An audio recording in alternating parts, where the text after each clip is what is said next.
Namaku Alia Yunisa, 24 tahun. Aku baru saja diterima sebagai asisten pribadi CEO di perusahaan kosmetik mewah LVIR Accor.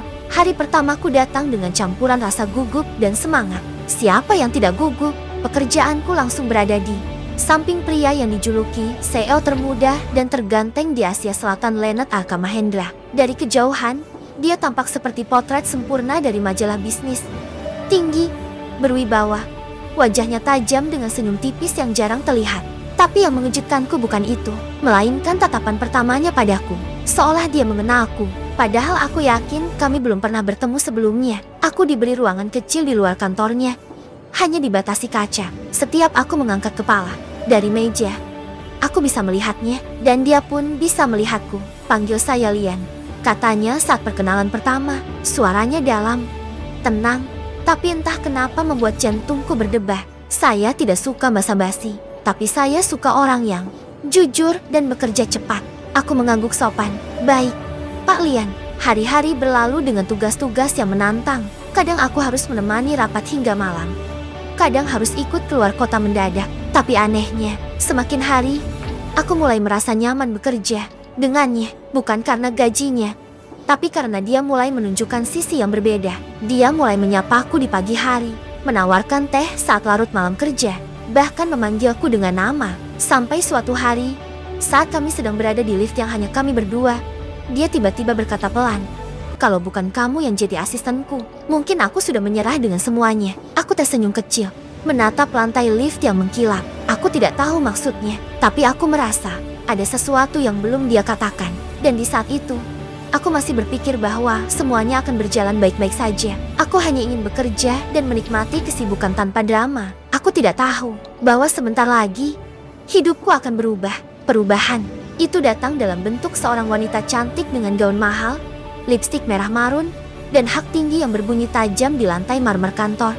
Valerie Alverina. Wanita itu melangkah pasti, membuka pintu ruang CEO tanpa mengetuk, lalu tersenyum manis ke arah Lian. "Sayang, kamu tidak angkat teleponku." "Sayang." Aku menunduk cepat, pura-pura sibuk dengan dokumen. Tapi telingaku tak bisa membohongi diri sendiri. Kata itu membuat hatiku mencelos, meski aku sendiri tidak tahu kenapa. Lian hanya menatapnya sebentar, lalu kembali fokus ke laptopnya. "Aku sibuk, Val." Tapi wanita itu tetap tersenyum dan berjalan mendekatinya sambil mengelus bahunya. "Aku hanya ingin mengajakmu makan siang. Lagi pula, bukankah kita akan menikah?" Jantungku berhenti berdetak untuk sepersekian detik. Menikah? Lian dan wanita itu tunangan? Saat Valerie keluar dari ruangan, matanya sempat bertemu dengan mataku. Tatapannya tajam, penuh penilaian. Ia tersenyum tipis, lalu berkata dengan suara lembut namun menusuk, "Kamu asistennya?" "Ya, rajin sekali." Aku tersenyum sopan.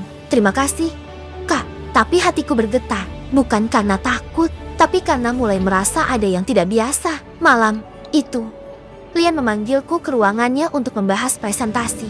Tapi yang terjadi justru sebaliknya. "Kamu terlihat murung setelah Valerie datang," katanya pelan. Aku gugup. "Tidak, saya hanya lelah." Dia tersenyum. "Kali ini lebih tulus dari biasanya. Kalau kamu lelah, kamu boleh istirahat. Tapi jangan berhenti jati dirimu yang jujur. Aku butuh itu di sini." Entah kenapa, kalimatnya menenangkan, tapi juga membuat hatiku kacau. Aku mencoba mengatur perasaan. Aku tahu batasku. Aku hanyalah asistennya. Dia sudah bertunangan. Tapi malam itu, saat aku pulang dan membuka pintu rumah, ibuku menatapku penuh semangat. "Lai, kamu kerja dekat dengan saya Oliviera, kan?" Aku mengangguk. Lalu ibuku tersenyum. Namun kali ini senyumnya berbeda. Ada ambisi di dalamnya. "Bagus. Ibu ingin kamu mendekatinya. Apapun caranya." Aku terpaku. Dan saat itu aku benar-benar sadar. Hidupku sedang menuju badai yang belum pernah aku bayangkan. "Bagus. Ibu ingin kamu mendekatinya. Apapun caranya." Aku terpaku mendengar kalimat itu keluar dari mulut ibuku sendiri. "Ibu, maksud ibu apa?" Dia meletakkan cangkir tehnya, lalu menatapku penuh harap bercampur ambisi. "Lian bukan pria biasa, Lai. Dia CEO perusahaan raksasa. Kalau kamu bisa membuatnya jatuh cinta padamu, kita bisa hidup lebih layak. Ibu hanya ingin kamu punya masa depan." Aku terdiam, bukan karena tidak setuju, tapi karena hatiku lebih dulu melangkah ke arah yang dilarang. Tanpa kusadari, Perasaan itu sudah tumbuh dan sekarang ibuku malah menyiramnya agar tumbuh lebih cepat. Tapi dengan alasan yang salah. Keesokan, harinya di kantor, suasana mulai berubah. Valerie lebih sering datang. Setiap kemunculannya selalu disertai pelukan, tawaan keras, atau pertanyaan sinis kepadaku seperti, "Kenapa kamu masih di sini malam-malam? Apa kamu suka bekerja lembur bersama tunanganku?" Aku hanya tersenyum dan menjawab seperlunya. Tapi, Lian mulai menunjukkan ketidaksukaan pada sikap Valerie. Suatu hari, saat Valerie datang tanpa pemberitahuan, dia langsung masuk ke ruang Lian dan memaksakan makan malam. "Aku sudah reservasi tempat romantis. Kamu nggak bisa nolak." Lian menatapku dari balik meja, lalu berkata, "Aku masih banyak pekerjaan dengan Alia." Valerie menatapku dengan mata yang menusuk, lalu berkata pelan, "Jangan bilang kamu mulai menyukai asistennya sendiri." Lian tidak menjawab, tapi senyum tipis di bibirnya justru membuat Valerie kesal dan pergi. Setelah dia keluar, Lian berdiri dan menghampiriku. "Maaf, soal tadi." Valerie memang agak berlebihan. Aku menunduk, mencoba menjaga profesionalitas. "Tak apa, Pak Lian." Dia tertawa kecil. "Kamu masih manggil aku Pak. Kita sudah kerja bareng hampir 2 bulan. Aku menatapnya sejenak. "Kalau begitu, Lian." Dia tersenyum. Dan anehnya, itu adalah senyum yang hangat. "Bagus." Malam itu, saat aku pulang, ibuku menghampiriku dengan mata penuh antusias. "Apa dia mulai mendekatimu?" Aku hanya diam. Aku tidak ingin menjawab, karena yang sebenarnya terjadi bukan aku yang menjalankan rencana ibu, tapi hatiku sendiri yang sedang terikat. Perlahan dan diam-diam, dan aku tahu itu akan berujung rumit. Aku tidak ingin menjawab, karena yang sebenarnya terjadi bukan aku yang menjalankan rencana ibu, tapi hatiku sendiri yang sedang terikat. Perlahan dan diam-diam, dan rupanya ikatan itu bukan hanya kurasakan sendiri. Hari itu, saat aku sedang mengatur jadwal meeting di laptop, Lian tiba-tiba berdiri dari kursinya dan berkata, "Temani aku makan siang." "Alia." Aku sempat terdiam. Biasanya dia makan dengan klien, atau paling tidak, sendirian. "Ada hal penting yang ingin kubicarakan." Lanjutnya, kami makan di kafe kecil, jauh dari kantor. Tempatnya tenang, hangat, bahkan terasa pribadi. Selama makan, dia lebih banyak diam, sesekali memandangku seperti ingin mengatakan sesuatu, tapi tak jeti. Sampai akhirnya dia berkata, "Kamu merasa nyaman bekerja di dekatku?" Aku tersenyum, meski dadaku bergetar. "Ya, karena Anda pemimpin yang adil." Dia mengangguk. "Kalau aku bukan CEO, dan kamu bukan asistennya, kamu akan tetap dekat denganku." Pertanyaan itu membuat napasku tercekat. Sebelum aku sempat menjawab, ponsel Lian berdering. Nama di layar membuatku menegang. "Valerie." Tapi Lian tak mengangkatnya. Beberapa jam kemudian, saat kami kembali ke kantor, suasana mencekam menyambut kami. Valerie sudah berdiri di luar ruangan Lian. Wajahnya tegang. Matanya langsung menatapku tajam. "Jeti, ini alasan kamu tidak mengangkat teleponku?" Lalu dia mengalihkan tatapannya padaku, tanpa senyum. "Dan kamu, ternyata kamu lebih dari sekadar asisten." Ya, aku menunduk, bingung harus menjawab apa. Tapi Valerie tak tinggal diam. Hari itu juga, ia langsung menemui Direktur HRD dan mengajukan laporan tidak resmi. Asisten CEO terlibat terlalu dekat secara pribadi dengan atasannya. Ini melanggar etika kerja. Keesokan paginya, aku dipanggil, bukan untuk diberi teguran, tapi untuk dipindahkan ke divisi lain jauh dari kantor Lian. "Ini demi menghindari konflik personal," kata HRD. Aku hanya bisa tersenyum pahit. Dan saat aku membereskan meja kerjaku, Lian berdiri di ambang pintu ruangannya, menatapku diam-diam. Tak ada kata yang terucap, tapi dari sorot matanya, aku tahu dia tidak menginginkanku pergi. Sayangnya, keinginan bukanlah segalanya di dunia ini, apalagi jika lawanmu adalah seseorang seperti Valerie. Hari pertamaku di divisi baru terasa asing. Tidak ada ruang kaca, tidak ada panggilan Alia. "Tolong bantu rapat jam 3. Tidak ada suara Lian. Pekerjaanku kini hanyalah mengurus laporan dan jadwal pelatihan karyawan. Semua terasa hampa, tapi yang lebih mengejutkan bukan itu melainkan pesan dari ibuku malam itu.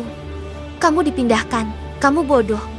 Alia, kamu seharusnya menahannya, bukan mundur." Aku terdiam, ingin membalas dengan kata-kata, tapi tidak bisa, karena di sisi lain, aku juga kecewa pada diriku sendiri. Beberapa hari kemudian, sebuah undangan datang ke Mayoku. Undangan acara ulang tahun Valerie. Alverina diselenggarakan oleh keluarga Mahendraya. Valerie tidak hanya tunangan Lian, dia juga berasal dari keluarga terpandang yang memiliki koneksi kuat dengan keluarga Lian. Dan yang lebih mengejutkan, aku diundang ke pestanya. Seketika aku tahu, ini bukan sekadar pesta, ini adalah perang. Elegan yang dibungkus dalam glitter dan gaun pesta atas permintaan ibuku. Aku datang dengan gaun sederhana berwarna biru pucat satu-satunya milikku yang tampak sedikit mewah. Valerie menyambut semua tamu dengan ramah, sampai matanya menangkapku. "Oh, kamu datang juga," katanya sambil tersenyum tipis. "Padahal aku tak menyangka kamu cukup percaya diri untuk berdiri di ruangan yang sama dengan tunanganmu." Aku tersenyum sopan. Saya hanya hadir sebagai tamu undangan, namun kalimat berikutnya membuat kakiku nyaris lemas. "Lian akan melamarku malam ini, di depan semua orang, tapi malam itu tidak ada lamaran, hanya potong kue dan foto keluarga." Dan aku tahu, itu bukan karena rencana berubah tapi karena hati Lian tidak pernah benar-benar dimiliki Valerie. Aku memutuskan berjuang karena hati Lian tidak pernah benar-benar dimiliki Valerie. Aku memutuskan satu hal, aku akan berjuang, bukan karena ambisi ibuku, bukan karena ingin memiliki harta atau kekuasaan, tapi karena aku merasa hanya aku yang bisa melihat sisi Lian yang sebenarnya, yang kesepian, yang penuh luka, yang membutuhkan seseorang yang mencintainya tanpa pamrih. Keesokan harinya, aku kembali ke kantor dengan tekad baru. Meski aku sudah bukan asistennya, aku masih bisa berkontribusi. Aku mulai datang lebih pagi, menyelesaikan laporan lintas divisi lebih cepat dari tenggat, bahkan membantu tim lain tanpa diminta. Satu hal yang kupelajari dari Lian, jika ingin dihargai, jadilah yang paling dibutuhkan. Dan benar saja, suatu malam, aku menerima panggilan dari nomor tadi kenal. "Alia, ini Lian. Saya masih punya salinan presentasi klien yang sempat kamu bantu buat dulu. Aku butuh kamu malam ini di ruang rapat." Malam itu, untuk pertama kalinya setelah sekian lama, aku dan Lian kembali duduk berdua, tapi suasananya jauh berbeda dari sebelumnya. Dia lebih diam, lebih ragu, sampai akhirnya ia berkata pelan, "Aku tahu Valerie melaporkanmu. Aku tahu dia yang memaksa kamu dipindahkan. Tapi aku terlalu diam, dan itu kesalahan terbesarku." Aku menatapnya, dan untuk pertama kalinya, aku bertanya tanpa menyembunyikan perasaanku, "Kenapa kamu tetap bertahan dengan Valerie?" Lian terdiam karena perjanjian keluarga, bisnis, dan karena aku tidak ingin menyakiti seseorang lagi. Aku belum sempat bertanya lebih jauh ketika pintu ruang rapat tiba-tiba terbuka. "Ibu masuk, ikut aku pulang sekarang," katanya dingin padaku. Lian berdiri, bingung. "Maaf, ini lembur internal perusahaan." Tapi ibu tidak peduli. Dia menatap Lian tajam dan berkata pelan, "Berhenti membuat anak saya terjebak dalam kisah yang tidak punya akhir bahagia." Aku memeluk lengan ibu, mencoba menenangkannya, tapi dalam hati, aku bingung. Kenapa ibu begitu emosional? Dan malam itu, di dalam mobil, aku akhirnya bertanya, "Ibu kenal Lian dari dulu?" Ibu diam lama, sebelum akhirnya menjawab dengan suara bergetar. Karena dia anak dari pria yang pernah hampir jadi suami ibu. Tapi akhirnya, pria itu meninggalkan ibu demi ibunya Lian. Aku menatap ibu dengan mata membelalak. Dan saat itu aku sadar, ini bukan lagi sekadar cinta segitiga. Ini tentang dua generasi, dua luka lama, dan dua hati yang sama-sama ingin membalas takdir. Sejak malam itu, ibuku mulai berubah. Ia tidak hanya mendorongku untuk mendekati Lian, tapi juga menyimpan luka yang belum selesai dari masa lalunya. "Dulu, aku mencintai ayahnya Lian," katanya suatu malam. "Tapi aku kalah dari wanita yang kini menjadi calon mertuanya." Aku mulai memahami, cinta ini bukan hanya milikku, tapi juga warisan dari luka yang belum sembuh. Namun aku tahu, jika aku ingin mencintai Lian dengan tulus, aku tak bisa membiarkan masa lalu mengatur masa depanku. Aku harus jujur pada perasaanku sendiri. Aku mulai perlahan mendekati Lian kembali, bukan dengan gombalan atau janji manis, tapi dengan perhatian kecil. Menyeduhkan tehnya saat lembur, mengingatkan makan, dan sesekali mengirimkan pesan singkat penuh semangat. Dan Lian membalas semua itu. Dia mulai menyempatkan diri mampir ke ruanganku. Kadang hanya untuk tanya kabar, kadang hanya berdiri sambil diam. Tapi semakin aku dan Lian mendekat, Valerie semakin tidak tenang. Sampai suatu hari, pengumuman besar itu dibuat di depan seluruh jajaran direksi. Kita akan membuka cabang Luviera Asia di Swiss, dan CEO yang akan memimpin langsung peluncurannya adalah Valerie Alverina. Seluruh ruangan bertepuk tangan, tapi aku bisa melihat Lian menatap Valerie dengan tatapan tak biasa, bukan bangga, melainkan curiga. Dan kecurigaan itu terbukti. Hari itu, Aku menerima email anonim. Isinya adalah bukti bahwa Valerie memanipulasi laporan keuangan proyek cabang baru agar dia mendapatkan posisi itu. Yang mengejutkan, email itu dikirim dari seseorang dengan inisial E. Siapa ya? Aku tidak tahu. Tapi saat kutunjukkan bukti itu pada Lian, dia hanya berkata, "Aku tahu ini, tapi aku tidak bisa melaporkannya." Kenapa? Dia menarik napas panjang. Karena jika aku menjatuhkan Valerie, keluarganya akan menjatuhkan perusahaanku. Aku terdiam, dan saat itu aku sadar, cinta kami tidak hanya terhalang oleh rasa, tapi juga oleh kekuasaan, jabatan, dan pertaruhan masa depan ratusan karyawan. Malam itu, aku berdiri sendiri di atap kantor, menatap kota yang terang benderang. Tapi hatiku kosong. Aku mencintainya, tapi aku tidak tahu apakah cinta ini cukup untuk melawan segalanya. Sampai langkah kaki Lian datang dari belakang. Dia berdiri di sampingku, menatap langit yang sama. Dan dengan suara lirih, dia berkata, "Alia, kalau aku tinggalkan semuanya demi kamu, apa kamu akan tetap tinggal bersamaku walau aku bukan siapa-siapa?" Aku menoleh pelan, jantungku berdetak kencang. Tapi sebelum aku bisa menjawab, Valerie muncul di balik pintu atap dan mendengar semuanya. Ia berdiri membeku, sementara matanya menatapku dengan luka dan amarah yang belum sempat ia sembunyikan. "Kau tahu aku mencintainya, Alia?" Suaranya gemetar, pelan tapi menusuk seperti duri yang tak kasat mata. "Tapi kau tetap mencoba mencuri dia dariku."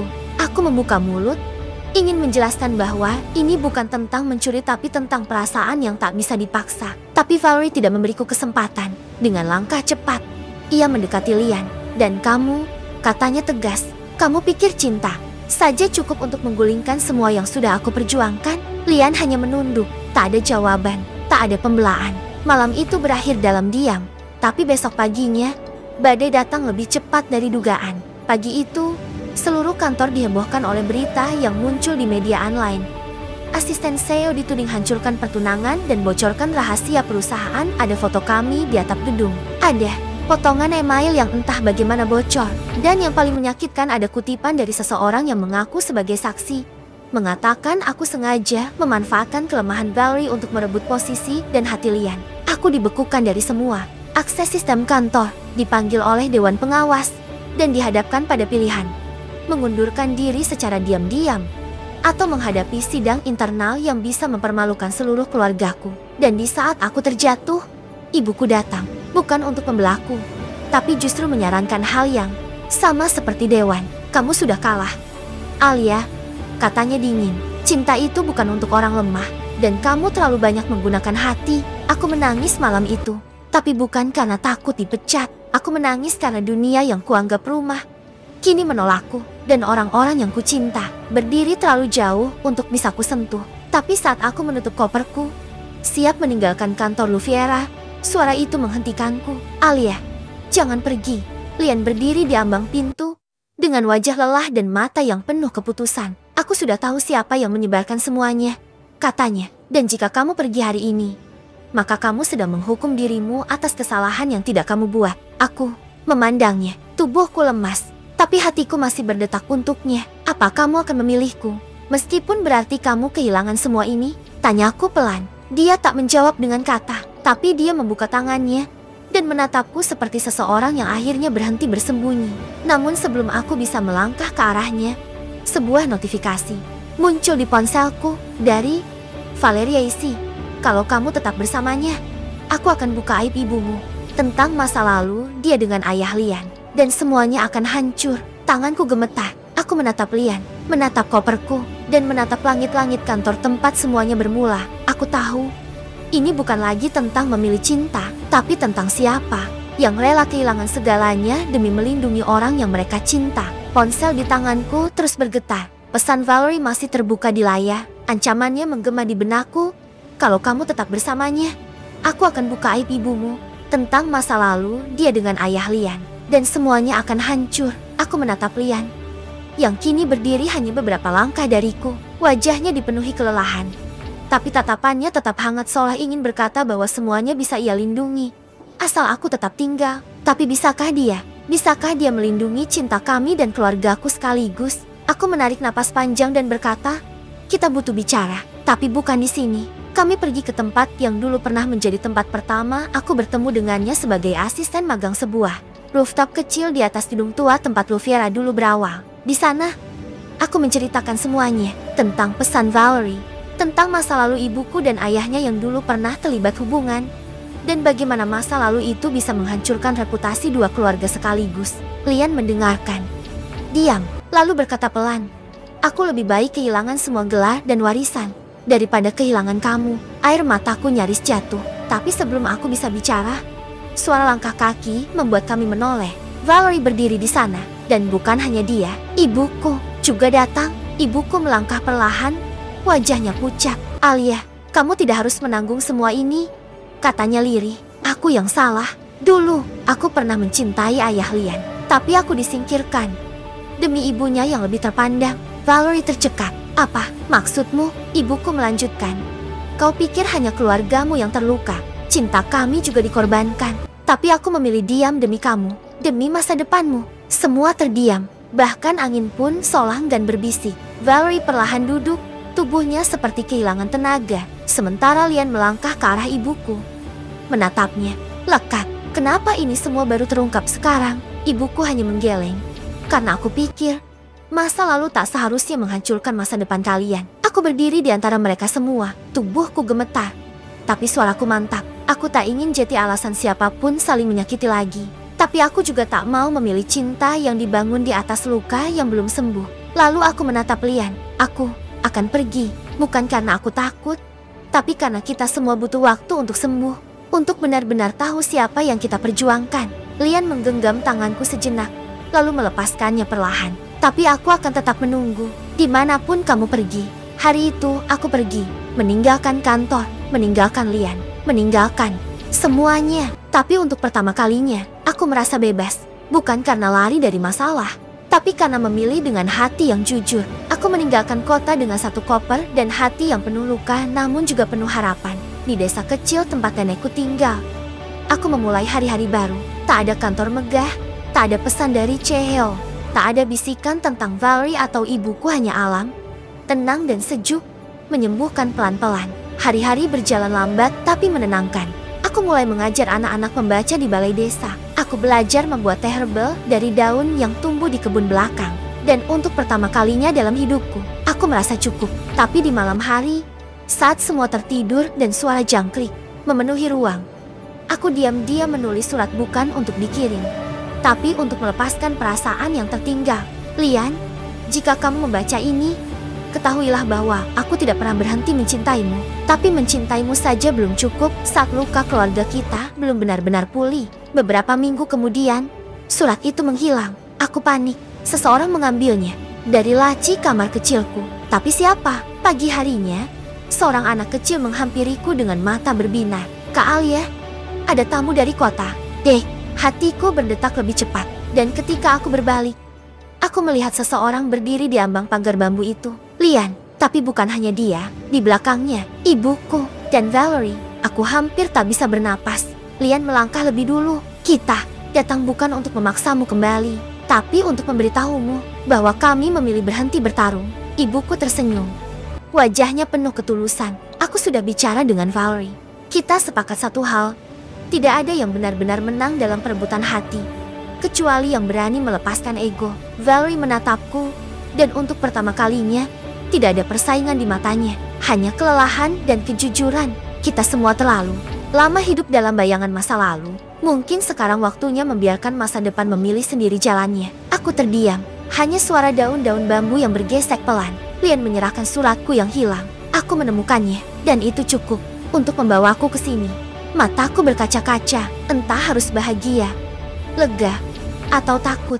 Tapi satu hal yang pasti, cinta sejati tidak pernah memaksa. Ia datang kembali saat waktunya tepat. Tapi, apakah aku sudah siap menyambutnya kembali? Aku menatap ketiganya, Lian, ibuku, dan Valerie berdiri di bawah cahaya pagi yang lembut. Ada harapan di mata mereka, tapi ada juga penyesalan. Aku bisa merasakannya. "Aku butuh waktu," ucapku pelan. Jemariku meremas surat yang baru dikembalikan Lian. Aku tidak bisa kembali begitu saja, seolah semuanya tak pernah terjadi. Ibuku melangkah maju, suaranya lembut. "Alia, selama ini Mama terlalu banyak menuntut, tapi sekarang Mama sadar, mungkin Mama yang harus belajar ikhlas." Valerie menunduk, lalu menatapku. Aku menyerah. Alia, bukan karena kalah, tapi karena aku sadar aku memaksa cinta yang tidak pernah ditujukan padaku. Hatiku terasa sesak. Aku tak membenci mereka. Aku hanya belum pulih. Apa kalian mau tinggal semalam saja di sini? Tanyaku, bukan sebagai keluarga yang bermasalah, tapi sebagai 3 orang yang ingin berdamai. Dan malam itu, kami duduk di bawah langit penuh bintang. Di teras bambu nenekku, Lian memainkan gitar kayu kecil. Ibuku tertawa lirih mendengarkan Valerie bernyanyi lagu anak-anak dari masa kecil kami. Untuk pertama kalinya, tidak ada persaingan, tidak ada luka yang dibuka kembali. Ketika malam semakin larut dan yang terdengar hanya suara jangkrik, Lian menghampiriku. Jika kamu tetap ingin tinggal di sini, aku akan ikut. Aku menatapnya. Kamu, seorang CEO. Dia tersenyum. Aku lebih suka kehilangan gelar itu daripada kehilangan kamu lagi. Hatiku bergetar, tapi aku tahu keputusanku belum selesai. Besok aku akan ke kota, bukan untuk kembali pada masa lalu, tapi untuk menghadapi semuanya dengan kepala tegak. Aku perlu menutup bab itu sebelum membuka bab baru. Dan kali ini, aku tidak akan lari. Aku kembali ke kantor dengan langkah penuh tekad, bukan sebagai asisten, bukan sebagai wanita yang patah hati, tapi sebagai Alia yang baru. Seseorang yang siap berdiri di atas pilihannya sendiri. Semua mata menatapku ketika aku melewati lobi utama. Tak lagi ada bisik-bisik memandangku dengan kasihan atau tatapan merendahkan dari rekan-rekan kerja. Entah karena mereka sudah tahu segalanya, atau karena aku tak lagi peduli. Aku masuk ke ruanganku yang lama, tempat segalanya dulu bermula. Di sana, di meja kecil penuh memo dan catatan, aku menemukan sesuatu yang membuat napasku tercekat. Sebuah kotak kecil berisi potongan tiket konser, foto-foto masa magangku, dan surat tulis tanganku yang belum sempat kuberikan pada Lian dulu. Surat itu adalah impianku, tentang ingin melanjutkan studi ke luar negeri, tentang mimpiku menjadi penulis, tentang aku yang dulu nyaris kulupakan karena terlalu sibuk mencintai orang lain. Lian masuk tak lama setelah itu. Kau menemukannya, katanya lembut. Aku lupa pernah punya mimpi, kataku menatapnya. Dan sebelum aku memilih siapapun, aku harus memilih diriku sendiri. Lian mengangguk. Kalau begitu, pergilah, kejar mimpimu. Kalau takdir mengizinkan, aku akan menunggumu di sini. Tapi bukan sebagai CEO, sebagai pria biasa yang mencintaimu. Tangisku pecah. Kali ini bukan karena luka, tapi karena kelegaan. Hari itu, aku pamit dari kantor. Aku peluk ibuku di depan gedung. Dan untuk pertama kalinya dalam hidupku, aku berkata, aku akan hidup sebagai Alia yang sebenarnya, bukan sebagai bayangan siapapun. Ibuku mengangguk pelan. Dan mama akan belajar menjadi penonton yang bahagia untukmu. Saat aku naik ke dalam mobil dan melihat gedung itu menjauh di kaca spion, aku tahu satu hal. Akhirnya, aku pulang. Bukan ke tempat, tapi ke dalam diriku sendiri. 6 bulan berlalu sejak hari itu. Aku menjejakkan kaki di Bandara Incheon. Bukan lagi sebagai asisten CEO, bukan juga sebagai wanita yang terluka, melainkan sebagai Alia yang telah menulis novel pertamanya di Paris, kisah tentang cinta yang tidak sederhana dan keberanian untuk memilih jalan pulang yang berbeda. Aku kembali bukan untuk masa lalu, tapi untuk menutup lingkaran yang tertinggal. Aku bahkan tak menyangka akan bertemu lagi dengan Lian lebih cepat dari dugaanku. Bukan di ruang kantor atau di acara besar, tapi di toko buku kecil di sudut kota tempat kami dulu pernah mengobrol soal buku impian. Dia berdiri di antara rak-rak buku, mengenakan mantel hitam dan topi rajut. Matanya menatapku dengan keheranan dan harapan. Alia, bisiknya pelan. Aku tersenyum. Halo, Lian. Dia mendekat. Kau kembali? Aku mengangguk. Untuk merilis bukuku, tapi juga untuk menyelesaikan yang belum sempat selesai. Iya, menunduk, seakan menahan napas. Aku sudah putus dengan Karina 2 bulan lalu. Aku diam sejenak. Aku tidak datang untukmu, Lian. Tapi kalau kamu masih menyimpan hatimu, mungkin aku akan tinggal lebih lama. Dan untuk pertama kalinya, dia tidak menjawab dengan kata-kata. Ia hanya mengulurkan tangannya dan menggenggam jemariku erat. Namun, sebelum aku sempat berpikir lebih jauh, suara yang sangat kukenal menyela dari belakang rak buku. Alia, itu kamu? Ibuku berdiri di sana, menatapku dan Lian bergandengan tangan. Aku terdiam. Dia melangkah pelan, dengan tatapan lembut yang tak pernah kulihat sebelumnya. Alia, mama ingin bicara, bukan sebagai ibumu, tapi sebagai wanita yang juga pernah mencintai orang yang salah. Ucapannya seperti menghentikan waktu. Aku hanya bisa menatap matanya yang kini tak lagi dipenuhi kemarahan, tapi dengan sesuatu yang lebih dalam, penyesalan. Kami duduk di bangku kayu tua di dalam toko buku itu.